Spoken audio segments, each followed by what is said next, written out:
Здравейте всички! В днешното видео ще ви покажа как да се направите толкова вкусна мусака, че да впечатлите дори и баба си. Общото между мусаката и френската любов е, че навсякъде я правят по различен начин, но въпреки това всички я обичаме. Разбира се, че става въпрос за мусаката. Така че да не губим повече време, а да започваме. И продуктите, които ще използваме на нашата мусакичка са следните: картофчета, които вече съм отбелил и готвил, каймичка. Аз съм взел смес, но мога да използвате свинска или телешка, каквато е кеф на вас. Лук, една стабилна глава, горе-долу колкото моята. Мога да вземете и две, според зависи от големината. Един морков, ето вижте какъв хубав стабилен морков. Не само жените обичат големи моркови, ние готвачите също ги обичаме, понеже по-малко е занимавката с беленето и рязането, иначе трябва да обелиш и нарежеш 100 моркова. Ще ни трябва магдановще.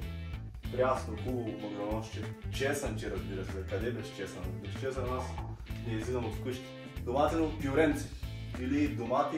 Ако имате някакви домати, които трябва да ги използвате, може да ги нарежете, напасирате и така нататък и да ги сложите вътре. Ще ни трябва зехтинче или олио. Аз лично предпочитам зехтин, но мога да използвате и олио, няма проблем. Подправчите, които ще ни трябват, са сол, сладък червен пипер, черен пипер, млян и чубричка, нашата любима чубричка.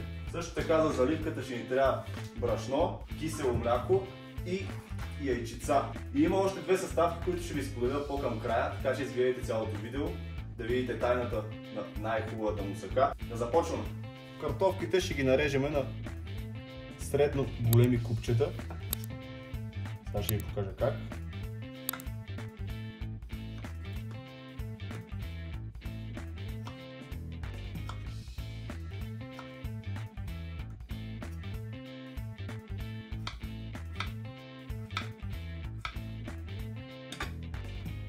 Горе-долу на ето такива купченца, за да се сготвят бързо, но да не станат на каша.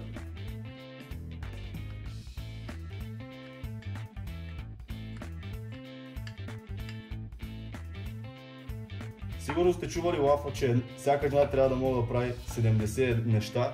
Едното е мусака, другото е 69. Но все пак и аз ще го използвам този лаф, защото ма кефи. И според мен е точно така. Всяка жена трябва да може да прави мусака. Така че, момичета, стягайте се. В днешното време вече все по-често срещам момичета, които не могат да си сготвят и едни яйца вкъщи, което лично мен не ма кефи. Въпреки че аз съм готвач и нямам проблем да си сготвя сам, но винаги е някакси готино и уютно, както си на работа или си излезна навън и се прибереш и жената ти е сготвила една мусака, например. Така че, момичета, учете се, гледайте внимателно, проверяваме хубаво дали не е останал някой картоф, защото те имат навика да се крият. Няма, готови са картофките. Оставяме ги настрани и ще си нарежеме другите зеленчуци. Ще резна първо чесна. Смачкваме го и така, с всичка сила да разбере кой е шефа. Лука, моркова и чесъна трябва да са наситничко. Слагаме го настрани и започваме с тая голяма кратуна лук. Сега ще ви покажа най-лесният метод за рязане на лук, въпреки че повечето хора го знаят. Може би вие сте някой, който не знае как е, така че режем го така, през горе-долу разно разстояние,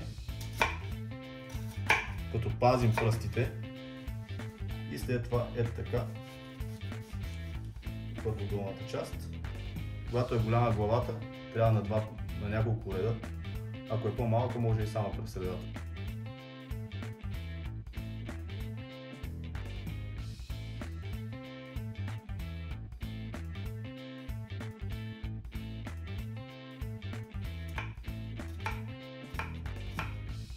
Не знам дали знаете, но мусаката произлиза от нещо като арабска салата или нещо подобно.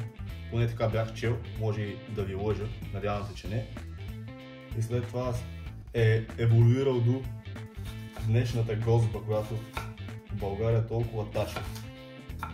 Така, сега правим и така, събираме го на една планина и цак, цак, цак, го нарязваме. Слагаме си го и тук в чининката.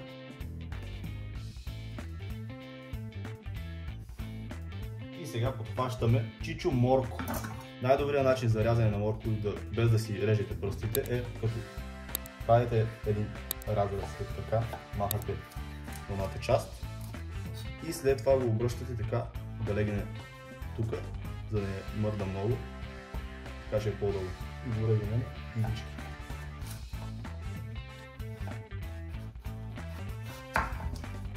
И сега тези ивици също ги режем на ивици.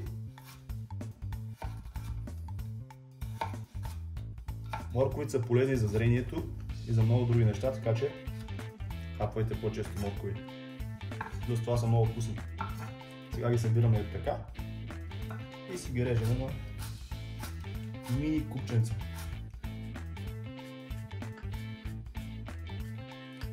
Слагаме при моркова прилука, понеже ще ги започнем заедно. Взимаме тиганчето и първоначално пускаме на максимална температура, за да загрее добре тигана. Слагаме си мазнинка и така да покрие дъното. Като това действие може да го направите и в тенджера, но аз избрах да го направя на тигана. Пускаме едно морковче вътре да се гмурне в зехтина, да провери дали е загрял. Както виждаме, още не е. Изчакаме още съвсем малко и пускаме лука и моркова вътре. Морковчето започна да танцува, ето виждате. Значи зехтина е загрял. Пускаме всичко вътре. Това е звукът, който трябва да се чуе, когато пускате зеленчуците или каквото и да е там.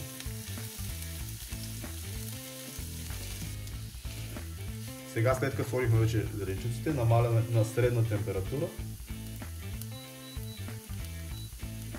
за да могат да се задушат хубаво лука и моркова, а не да изгорят. И бъркаме през цялото време. Лука и моркова вече се позадушиха. Сега слагаме и чеснъчето и разбъркваме така добре. И вече може да слагаме и каймичката.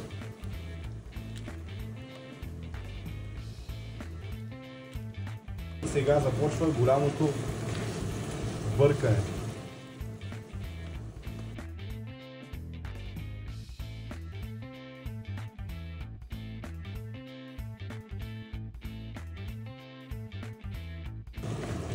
Ето виждате, вече почна да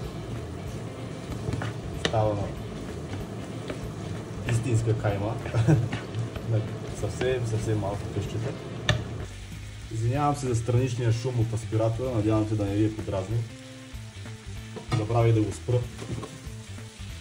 Взимаме пюрето, така, и го прибавяме. Може леко да го изплакнем с малко водичка.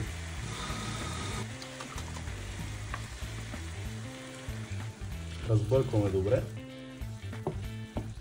Слагаме яко сол. Като сега е добре да намалим температурата, за да не вземе да загори. Слагаме чубрицата. Аз много обичам чубрица, така че слагам много стабилно. И като цяло слагам много подправки, защото хубавата манджа си иска подправки. Съвсем малко червеното перче, то даже много няма нужда. И черното пиперче. Разбъркваме добре и сместа ни е готова. Взимаме си една тавичка, взимаме си картофките и ги посоляваме добре, защото иначе може да стане безвкусна мусаката заради картофите, ако не сте ги посолили. Другия вариант, който също не е лош, е да бланширате картофите заедно с каймата и другите неща.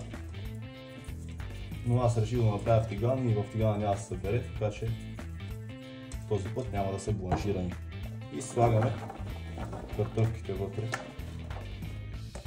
Ето така. И изсипваме нашата смес каймичка и така нататък. Разбъркваме добре, като ще добавим малко водичка.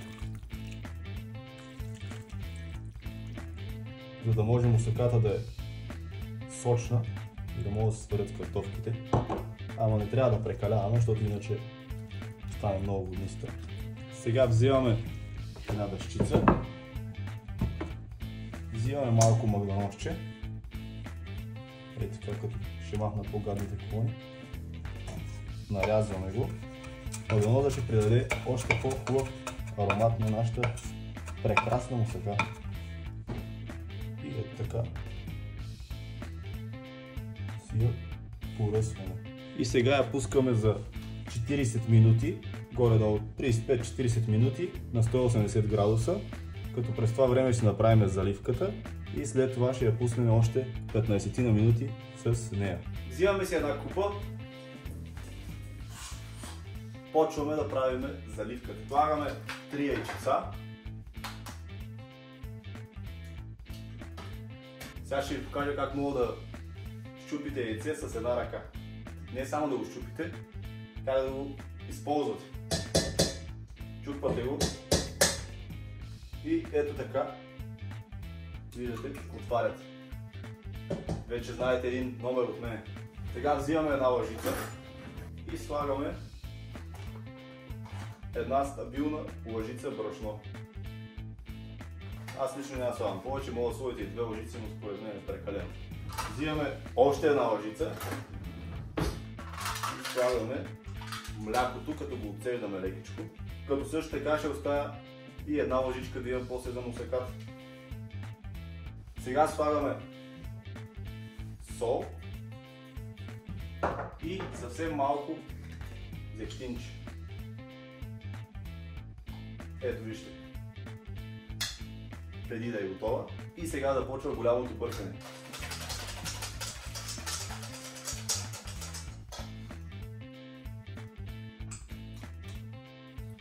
Не знам. Още малко сол. Не се чудете защо носи очила. Това е от солта. Но си струва. Вече е готова. Оставяме да се почине малко, докато е готова мусаката. 3 weeks later. И мусаката е почти готова. Взимаме си ръкохватки и изкарваме мусаката. Та-да-да-дам! Взимаме си една лъжичка, да си помогнем и изсипваме заливчицата.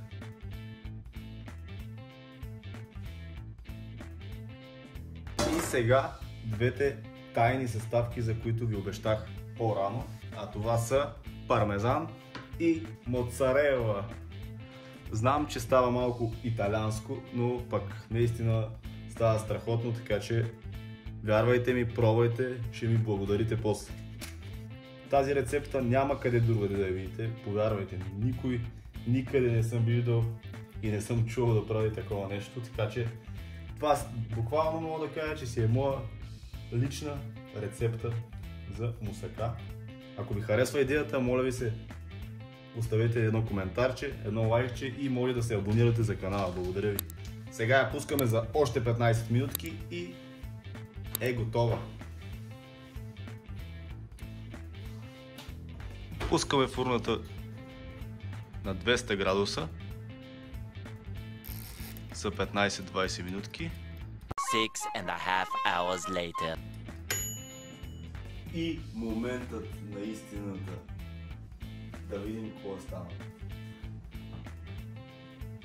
Мали, надминал съм себе си. Надминал съм себе си. Вижте за каква красота става въпрос. Сега остава само да отържим едно парченце и да пробваме тази страхотна, невероятна мусака.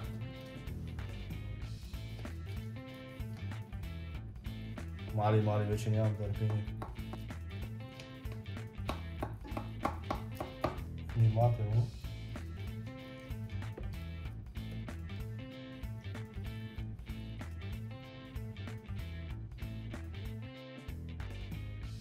Сега взимаме киселото мляко и си слагаме една лъжичка така. Взимаме едно хубаво свежо стръкче магданоз. И ето я нашата страхотна мусака. И най-страхотният момент настъпи. Най-после вече съм умрял от глад.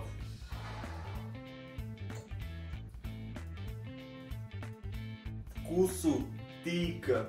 Струваше си 1 час занимавка, даже повече, но просто наистина мусаката е страхотна, особено с двете специални добавки мусарела и пармезан отгоре. Е станала просто топа на топа. Това беше всичко от мен за днес. Надявам се ви е харесала рецептата, наистина се постарах много. Благодаря ви, че гледате видеото. Абонирайте се на канала, харесайте и оставете едно коментарче отдолу и ще се видим следващия път. Чао!